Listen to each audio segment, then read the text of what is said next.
السلام علیکم ورحمۃ اللہ وبرکاتہ نحمده ونصلی علی رسولہ الکریم اما بعد فاعوذ باللہ من الشیطان الرجیم بسم اللہ الرحمن الرحیم وَلَنُذِيقَنَّهُم مِّنَ الْعَذَابِ الْأَدْنَىٰ دُونَ الْعَذَابِ الْأَكْبَرِ لَعَلَّهُمْ يَرْجِعُونَ۔ کہنے لگے کہ ہم کو تباہی کا غم نہیں، کہنے لگے کہ ہم کو تباہی کا غم نہیں، میں نے کہا کہ وجہ تباہی یہی تو ہے، ہم لوگ ہیں عذاب الہی سے بے خبر، ہم لوگ ہیں عذاب الہی سے بے خبر، اے بے خبر عذاب الہی یہی تو ہے۔ کورونا، زلزلے، آسمانی ٹڈیاں جو مکہ کے شہر میں کچھ وقت پہلے آئیں، آج ہم سب اللہ کے عذاب کے شکنجے میں ہیں۔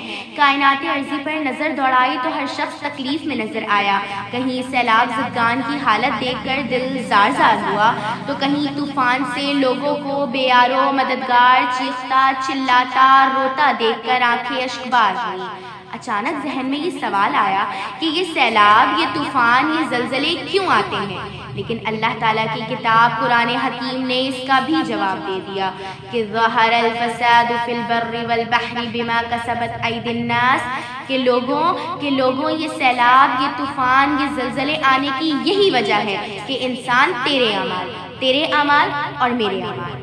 پھر سوال آیا کہ ہم ہیں کون اور ہمارے اعمال کیا ہیں؟ تو جواب آیا، میں اولین انسان آدم کی بیٹی، ارض زمین پر نائب، انبیاء کی وارثات میں شامل ایک شخصیت، اشرف المخلوقات کے شرف سے نوازی گئی، ذات خدائے لم یزل کے ہاتھ سے تراشی ہوئی شاہکار، مجھے بے حد اور بے شمار نعمتوں سے نوازا گیا، اور ان بے حد اور بے شمار نعمتوں، رحمتوں اور برکتوں کے بدلے میں میرے رب نے مجھ سے کیا چاہا؟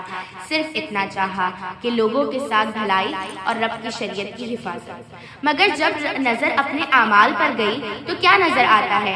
شرک کے اڈے نظر آتے ہیں، زنا عام نظر آتی ہے، چوری نظر آتی ہے، اور اللہ تعالیٰ کی بغاوت کھلم کھلا نظر آتی ہے۔ جب نظر اپنے اعمال پر گئی تو کیا نظر آیا؟ مجھے دیکھ کر یقین ہی نہ آیا کہ کیسے کوئی اشرف المخلوقات کا شرف لیتے ہوئے 5 سے 6 سالہ فرشتہ صرف پھول جیسی بچیوں کو، کلیوں کو رون سکتا ہے۔ میری سمجھ سے بالا تر ہو گیا معزز سامعین کہ کیسے کوئی شخص امتی ہونے کا زعم لیتے ہوئے ہاسپٹلز میں تڑپنے والے مریضوں کو مزید تکلیف میں مبتلا کر سکتا ہے۔ میری سمجھ سے بالا تر ہو گیا۔ اب ایسے میں ہم پر عذاب نہ آئے تو کیا آسمان سے پھول برسیں؟ ارے اے خاک کے پتلے تجھے ادراک نہیں ہے، اے خاک کے پتلے تجھے ادراک نہیں ہے، تجھ میں اور بھی ہے بہت کچھ فقط خاک نہیں ہے۔ ارے جس قوم کے پاس اللہ کی کتاب ہو، رسول کی شریعت ہو، وہ قوم اللہ اور رسول کی ریپرزینٹیو ہو جاتی ہے۔ اب اگر وہ اپنے اعمال سے مس ریپرزینٹ کرے تو وہ کافروں اور غیر مسلموں سے بڑھ کر ہے، کافروں اور غیر مسلموں سے بدتر ہے، یعنی دعویٰ ایمان کا اور کام شرک کا، دعویٰ نبی کے امتی ہونے کا اور کام کافرانہ۔ اب ایسے میں ہم پر عذاب نہ آئے تو اور کیا آئے؟ موجودہ دور میں کی سفاکیت کہیں دور ماضی میں نظر ہی نہ آئی۔ معزز سامعین، اللہ تعالیٰ کیا فرماتا ہے؟ اللہ فرماتا ہے وَلَنُذِيقَنَّهُم مِّنَ الْعَذَابِ الْأَدْنَىٰ دُونَ الْعَذَابِ الْأَكْبَرِ لَعَلَّهُمْ يَرْجِعُونَ، کہ وہ ہمیں اپنی طرف بلا رہا ہے، ہمیں اس کی طرف لوٹ کر جانا ہے، اور اس کی رحمت، اس کی عنایت اور اس کی محبت تو دیکھیے کہ وہ ہمیں عذاب الادنیٰ بھیج کر عذاب الاکبر سے ڈراتا ہے، اور ہمیں اس کی طرف لوٹ کر جانا ہے۔